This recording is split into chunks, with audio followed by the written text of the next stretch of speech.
अहमदाबाद विमान हादसे पर राष्ट्रपति ने जताया दुख। सोशल मीडिया पर जारी किया शोक संदेश। लिखा, दुर्घटना में जान माल की हानि अत्यंत दुखद। धर्मशिला नारायण अस्पताल में एडवांस्ड 3D मेमोग्राफी सिस्टम उद्घाटन। दिल्ली की सीएम रेखा गुप्ता ने किया शुभारंभ। महिलाओं में ब्रेस्ट कैंसर की समय दिल्ली की सीएम रेखा गुप्ता ने बुलाई बैठक। उत्तर पश्चिमी दिल्ली संसदीय क्षेत्र के समग्र विकास पर हुई समीक्षा। अधिकारियों की हुई बैठक। नमस्कार, मैं हूं आपके साथ गौरव राजेंद्र। बुलेटिन की शुरुआत करते हैं। अहमदाबाद में हुए विमान हादसे पर राष्ट्रपति द्रौपदी मुर्मू ने दुख जताया है। उन्होंने सोशल मीडिया पर शोक संदेश लिखा है कि विमान दुर्घटना में हुई जानमान की जो हानि है अत्यंत दुखद है। मेरी संवेदनाएं शोकाकुल परिवारों के साथ हैं। देश ने इस त्रासदी में गुजरात के पूर्व सीएम विजय रूपाणी को खो दिया है। रूपाणी हमेशा लोगों के कल्याण के लिए प्रतिबद्ध थे। राष्ट्रपति ने रूपाणी के परिवार और प्रशंसकों के प्रति अपनी संवेदनाएं व्यक्त की हैं।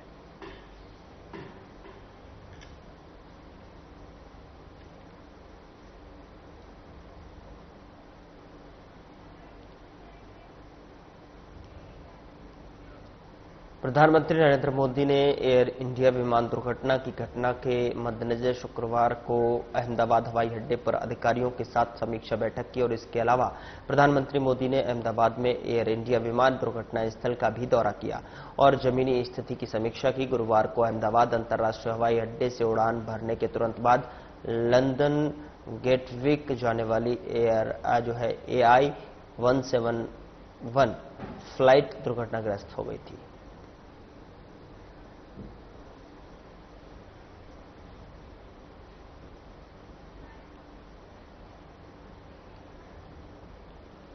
विदेश सचिव विक्रम मिस्री ने चीन के उप विदेश मंत्री सुन बोईडोंग के साथ बैठक कर द्विपक्षीय संबंधों की समीक्षा की।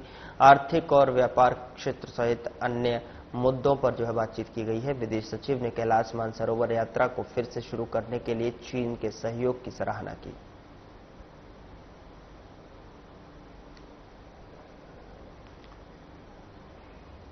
तो व्यापार क्षेत्रों में अन्य मुद्दों पर बातचीत की गई है, जिसमें कि कैलाश मानसरोवर की यात्रा को फिर से शुरू करने पर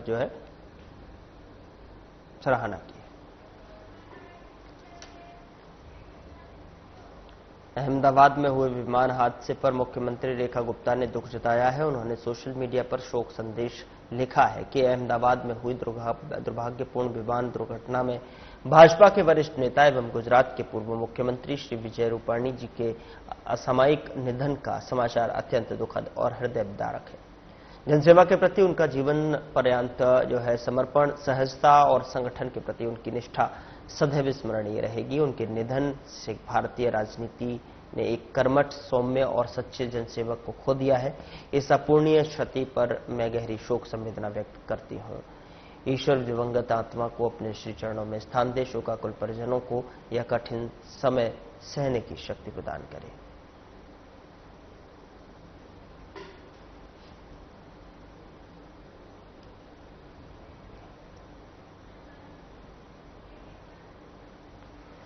दिल्ली की सीएम रेखा गुप्ता ने उत्तर पश्चिमी दिल्ली संसदीय क्षेत्र के समग्र विकास पर केंद्रित एक उच्च स्तरीय समीक्षा बैठक को बुलाई।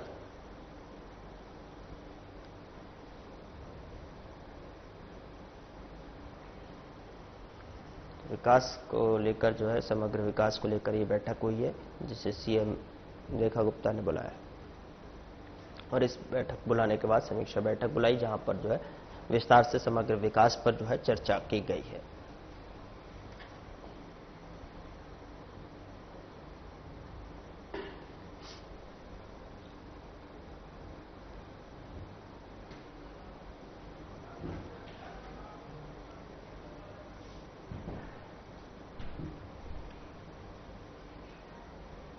दिल्ली की मुख्यमंत्री रेखा गुप्ता ने Dharamshila Narayana super speciality hospital में एडवांस्ड 3D मेमोग्राफी सिस्टम का उद्घाटन किया। इस अत्याधुनिक सुविधा से महिलाओं में ब्रेस्ट कैंसर की समय रहते पहचान और प्रभावी इलाज में मदद मिलेगी। इस अवसर पर सीएम रेखा गुप्ता ने कहा कि दिल्ली सरकार निरंतर बेहतर, सुलभ और आधुनिक स्वास्थ्य सेवाओं के विस्तार के लिए प्रतिबद्ध है, ताकि हर नागरिक तक गुणवत्तापूर्ण स्वास्थ्य सेवा सुगमता से पहुंचे।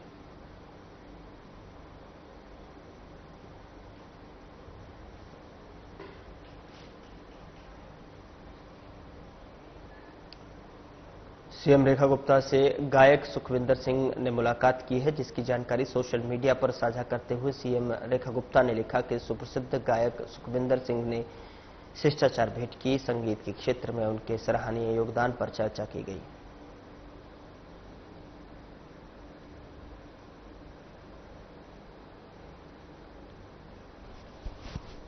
सीएम रेखा गुप्ता ने ये एक तस्वीर साझा की है, जिसमें उन्होंने संगीतकार गायक सुखविंदर सिंह से जो है शिष्टाचार मुलाकात को साझा किया है।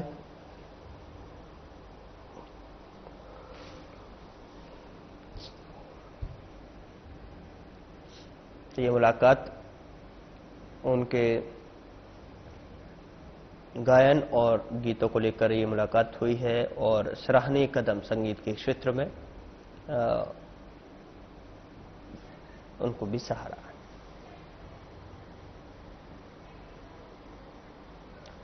भारत के सर्वोच्च न्यायालय ने जो है अहमदाबाद विमान दुर्घटना पर गहरा शोक व्यक्त किया है। मुख्य न्यायाधीश बीआर गवई न्यायाधीशों और रजिस्ट्री के गहरी संवेदना व्यक्त की है और शोक संतप्त लोगों को शक्ति प्रदान करने की प्रार्थना की है।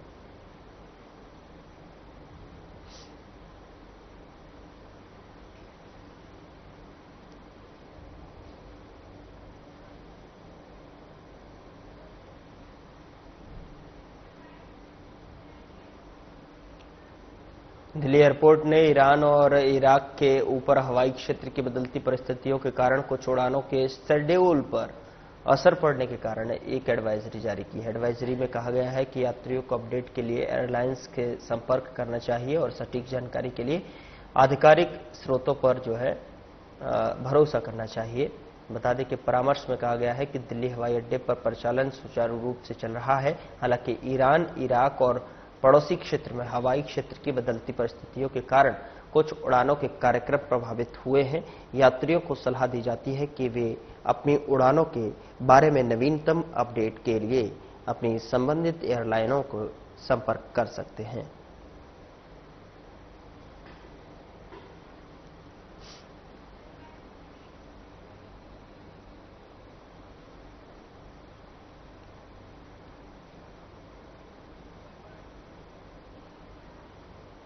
भारतीय तटरक्षक बल ने नई दिल्ली में अपतटीय सुरक्षा समन्वय समिति की 137वीं बैठक की अध्यक्षता की और इस बैठक में ऊर्जा सुरक्षा और अपतटीय प्रतिष्ठानों की सुरक्षा पर चर्चा हुई है।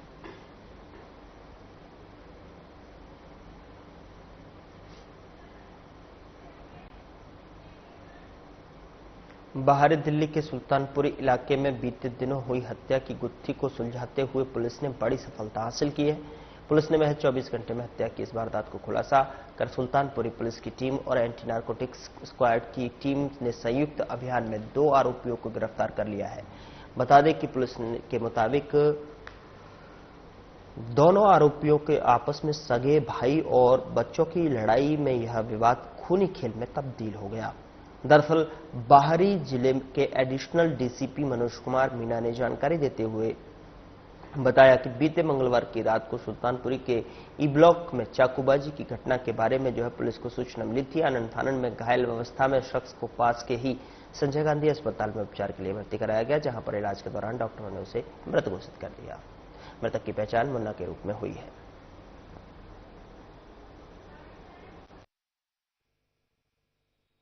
एक मर्डर केस हुआ था सुल्तानपुरी में, जिसको पुलिस ने सस्टेन्ड एफर्ट्स से विद इन 24 आवर्स सोल्व किया है। ये एक कॉल थी 10/6/2025 को एक कॉल हुई थी शाम को, रात को 11 बजे के आसपास कि केरल एक बड़ी की कॉल है जिसमें बिटवीन नेबर्स केरल की थी। उसमें हमारी जो पीसीआर वैन है वो पहुंचने पर एक व्यक्ति इंजर्ड पाया गया, जिसको संजय गांधी हॉस्पिटल में शिफ्ट किया गया था। डॉक्टर्स ने वहां पर पहुंचने के बाद में उसे ब्रॉड डेड डिक्लेयर किया। उसके बाद में पी में हमें सामने आया कि उसमें 2 स्टैब वुंड थे जो डिसीज है उसके। तो हमने 103-3-5 में मर्डर की जो एफआईआर होती है उसमें दर्ज करके इन्वेस्टिगेशन चालू की, जिसमें हमने 2 टीम बनाई। एक टीम थी SHO Sultanpuri under supervision of ACP Sultanpuri, दूसरी टीम थी इंस्पेक्टर रितेश राज एंटी नार्कोटिक्स स्क्वाड को जो हेड करते हैं और एसीपी ऑप्स के नेतृत्व में। दोनों टीम के सस्टेन्ड एफर्ट्स और टेक्निकल सर्वेलेंस और बाकी जो ग्राउंड लेवल की इंटेलिजेंस को डेवलप करके हमने इसमें 2 एक्यूज पकड़े जो हेड कांस्टेबल रोमबीर की इंफॉर्मेशन पे पकड़े गए थे और ये पकड़न मार्केट पर आसपास से हमने इनको अप्रीहेंड किया था। इन पे एक जो मर्डर वेपन था वो एक्चुएटेड नाइफ था, बटन एक्चुएटेड नाइफ, उससे ये मर्डर वेपन रिकवर किया गया दोनों से। और जो प्रोफाइल है इन दोनों की, एक नरेश टर्रा है सुल्तानपुरी का, एज 24 है, दूसरा धर्मेंद्र है और इसकी एज 20 है और दोनों भाई हैं। जो नरेश टर्रा है उस पर एक प्रायर थेफ्ट का केस भी दर्ज है। सर क्या आता है कैसे करते हैं? इनका अल्टरकेशन हुआ था, कोई बच्चों का झगड़ा था, क्वेरल था और ये हीटेड उसमें बदल गया, उसमें हीटेड उसी में इन्होंने वारदात की। वेपन कहाँ से लाए थे ये पता लगता है? वेपन की भी इन्वेस्टिगेशन चल रही है, इन्वेस्टिगेशन अंडर वे, क्योंकि समय थोड़ा ही हुआ है। सर ऐसी जानकारी सामने आई कि जो मर्डर के दौरान में जो महिलाएं वहाँ पर मौजूद थी, क्या उसमें भी एक्यूज है? महिलाएं वहाँ पर एक तो जो डिसीज है उनकी वाइफ थी और अदर महिलाएं थी। अभी इन्वेस्टिगेशन हमारी चल रही है, उसमें जो इन्वेस्टिगेशन में सामने आएगा उसी हिसाब से हम एक्शन लेंगे। जो सुनील जो है उनके भाई का जा रहा है, उनका ये कहना था कि इसमें 6 लोग मौजूद थे, 4 लोग रहता जा रही है, 4 चशमदीदों के हमने जो बयान है वो ऑन रिकॉर्ड ले लिए हैं। अभी इन्वेस्टिगेशन हमारी चल रही है, तो जैसा भी इन्वेस्टिगेशन में सामने आएगा हम लोग उस पर एक्शन लेंगे। जिन दोनों को पकड़ा इनकी पहले भी किसी इस तरह की इन्वॉल्वमेंट रही है क्या? जो नरेश टर्रा है एज 24, इनकी एक इन्वॉल्वमेंट है प्राय वो थेफ्ट केस में। दिल्ली की सीएम रेखा गुप्ता ने पीएम मोदी से मुलाकात की, जिसकी जानकारी उन्होंने सोशल मीडिया पर साझा की। सीएम रेखा गुप्ता ने लिखा कि पीएम मोदी से हर मुलाकात एक अद्भुत अनुभव होता है। दिल्ली के सांसदों, विधायकों और पार्टी के वरिष्ठ नेताओं के साथ भेंट कर उनका मार्गदर्शन प्राप्त किया है और दिल्ली के प्रति उनकी प्रतिबद्धता टीम दिल्ली को एक स्पष्ट दिशा और नई ऊर्जा प्रदान करती है। पीएम का जीवन और राष्ट्र के प्रति जो है उनका सर्व समर्पण हम सभी के लिए प्रेरणा है और उनके नेतृत्व में हम दिल्ली को विकसित राजधानी बनाने की दिशा में पूरी निष्ठा से कार्य कर रहे हैं।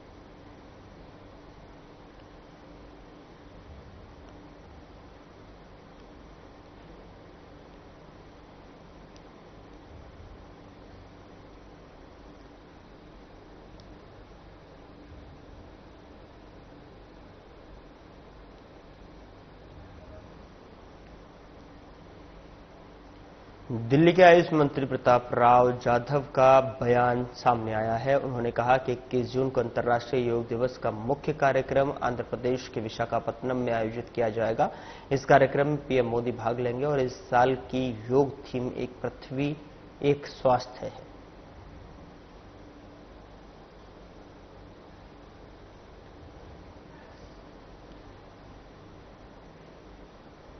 क्लासरूम घोटाला मामले में आम आदमी पार्टी के नेता मनीष सिसोदिया के समन के बावजूद भ्रष्टाचार निरोधक ब्यूरो यानी कि एसीबी के समक्ष पेश न होने पर सुप्रीम कोर्ट के अधिवक्ता अश्विनी दुबे ने कहा कि जब भी कोई भी जांच एजेंसी जांच के लिए समन जारी करती है और यदि आरोपी व्यक्ति उस समन के जवाब में जांचकर्ता के समक्ष पेश नहीं होता तो जांचकर्ता यदि उन्हें लगता है कि वह व्यक्ति जो है जानबूझकर सहयोग नहीं कर रहा है, अदालत का दरवाजा खटखटा सकता है। यदि मामला पहले से ही अदालत के समक्ष हो तो जांच एजेंसी यह कह सकती है कि उन्हें जांच के लिए कुछ जवाब चाहिए, तब अदालत समन भी जारी कर सकती है।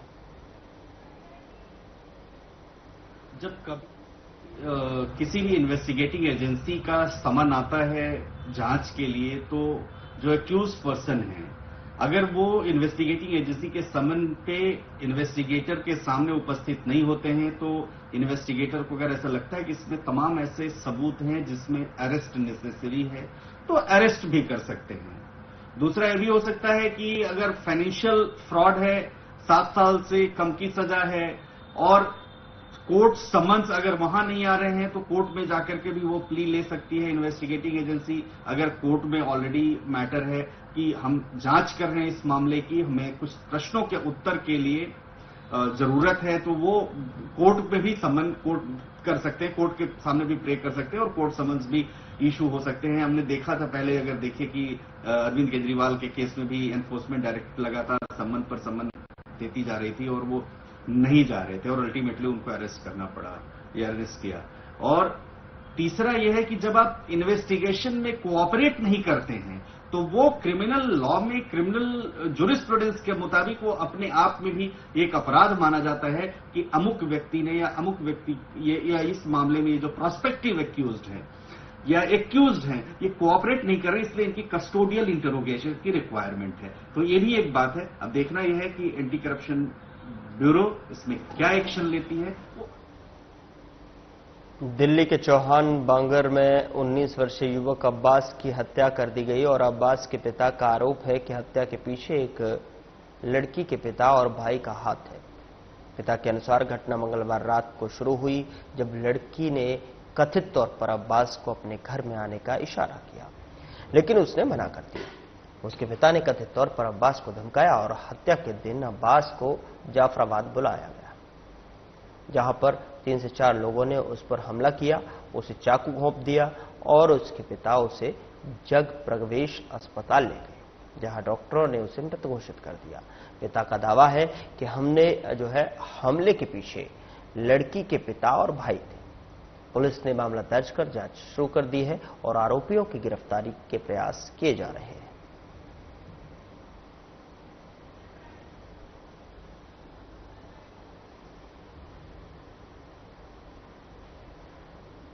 दिल्ली हाई कोर्ट ने कश्मीरी अलगाववादी नेता शबीर अहमद शाह की जमानत याचिका खारिज कर दी है।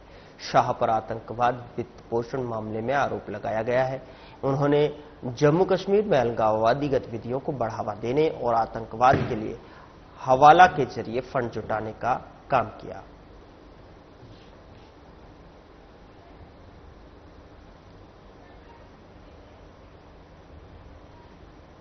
दक्षिण पश्चिम दिल्ली पुलिस ने मुनरिका में एक हत्या का मामला सुलझाया है, जिसमें मिजोरम से 23 वर्षीय लाल हरियातपुइया को गिरफ्तार किया गया है। यह घटना 9 से 10 जून की रात को शराब के नशे में हुई कहासुनी के बाद हुई है, जिसमें पीड़ित प्रकाश ने कथित तौर पर एक महिला और आरोपी पर हमला किया। गुस्से में आकर लाल हरियातपुइया ने प्रकाश पर जानलेवा हमला कर दिया। चाकू और कैंची बरामद की गई हैं। आगे की जांच जारी है।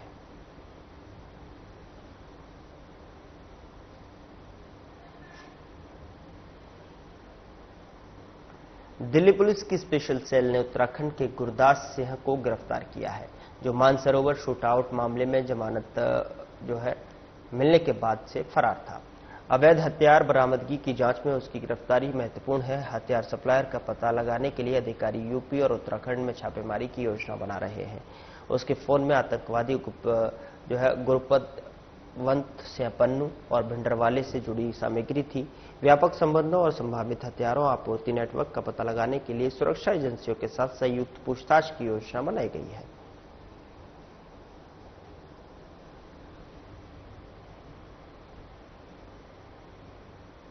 कोर्ट के आदेश के बाद में मद्रासी कॉलोनी जंगपुरा विधानसभा क्षेत्र में नाले की सफाई के लिए अवैध निर्माण को ध्वस्त कर दिया गया। नाले में रुकावट की वजह से बुलडोजर चलाया गया है और बता दें कि मलबा हटाने और नाले की सफाई के लिए जेसीबी मशीनों का इस्तेमाल किया गया।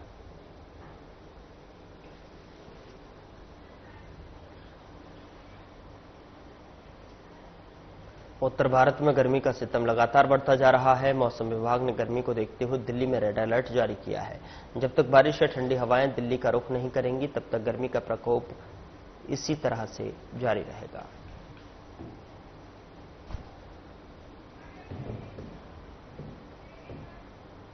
फिलहाल बुलेटिन में इतना ही। नमस्कार।